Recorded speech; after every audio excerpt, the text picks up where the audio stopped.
Hello दोस्तों, क्या हाल है आप लोगों के। आई होप आप लोग बहुत बढ़िया होंगे। मैस्तान ऑफिशियल में आपका फिर से बहुत बहुत स्वागत है। तो केवीएस एग्ज़ाम जो है वो काफ़ी जगह पे लीक हुआ, जैसा कि हमने देखा। काफ़ी सारी जो आपको यहाँ पे हेडलाइंस जो हैं वो कटी हुई दिख रही होंगी।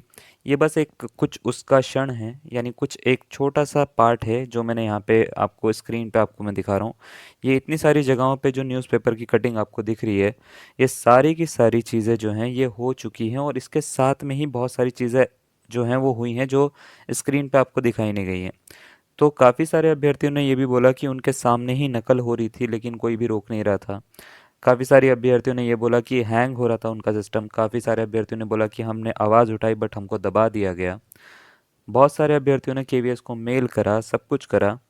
अब इसमें बात ये आती है, सबसे जो ज़रूरी क्वेश्चन है कि क्या करा जाए। क्या सच में केवीएस जो है वो दोबारा से एग्ज़ाम कराने के मूड में है या नहीं है, और केवीएस का अब तक का रुख क्या है, हम इसके ऊपर जो है इस वीडियो में बात करने वाले हैं।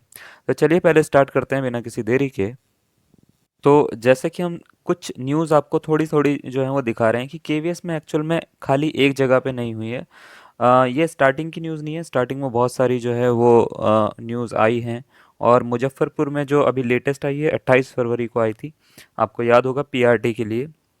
पीआरटी में क्या हो रहा था कि अटेंडेंस शीट में छिपाकर जो इन्विजिलेटर थे वही छात्रों को मैं बोल सकता हूँ नकल के लिए पूरा का पूरा सामान दे रहे थे, सबके सब आंसर की दे रहे थे, सब चीज़ें वो दे रहे थे। तो ये सारी की सारी चीज़ें वो दे रहे थे छात्रों को।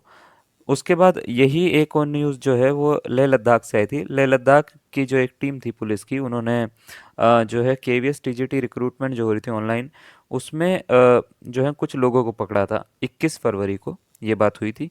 उसके बाद अमृतसर से एक न्यूज़ आई थी, वो मुजफ्फरपुर की थी, ये अमृतसर की थी।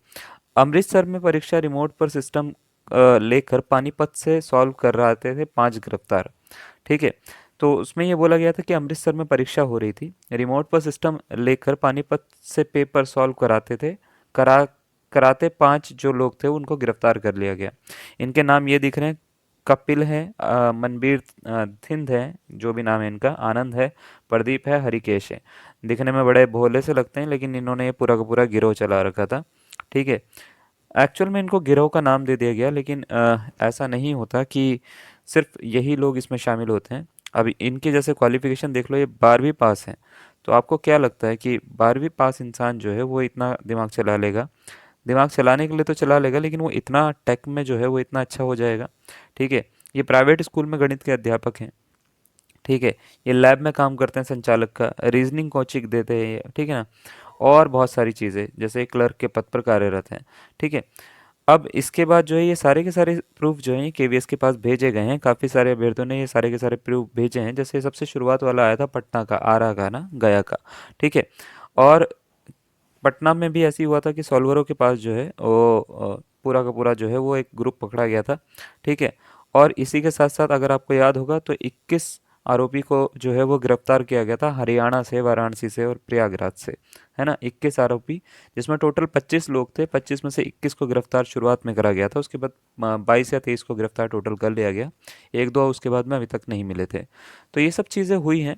ये सब चीज़ें होने के बाद भी प्रयागराज में बैठकर, जैसे ये एक और हमारे को मिला था जिसमें 14 आरोपी गिरफ्तार थे, और 15-15 लाख रुपए इन्होंने बोला कि हमने लिए थे। उसके बाद केवीएस का एपटेक के जो, मैं बोल सकता हूँ, जो शीर्ष पे बैठे हुए लोग थे, उनसे भी बातचीत की गई, उनको भी गिरफ्तार किया गया। ये सब चीज़ें होने के बाद भी, इतना सब कुछ होने के बाद भी, सारे ट्वीट्स करने के बाद में, सब कुछ करने के बाद में, केवीएस से एक भी रिप्लाई अभी तक नहीं आया बच्चों को। रिप्लाई नहीं आया है, इसका मीनिंग क्या हो सकता है? क्या वो बिल्कुल ही चुप्पी साध रहे हैं? क्या इसमें कुछ ऐसा है जो बताना नहीं चाह रहे हों, या ऐसा है कि वो रिप्लाई ही करना नहीं चाह रहे, उनको कोई मतलब ही नहीं है इन सब बातों से।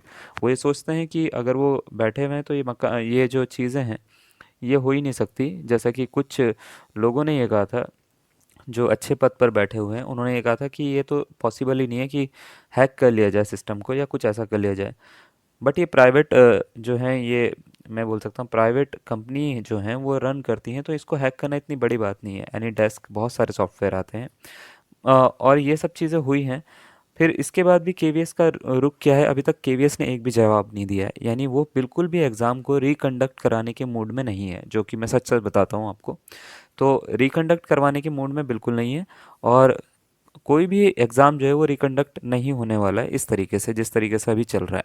तो अगर देखा जाए तो आप दो चीज़ों में रहिए। सबसे पहले तो आप पूरी तरह से इसको प्रोटेस्ट करिए, और इसी के साथ साथ आप जो है अपने एग्ज़ाम की आगे की तैयारी भी पूरी रखिए, क्योंकि अगर नहीं होता तो आपको नुकसान नहीं होना चाहिए किसी भी तरीके का।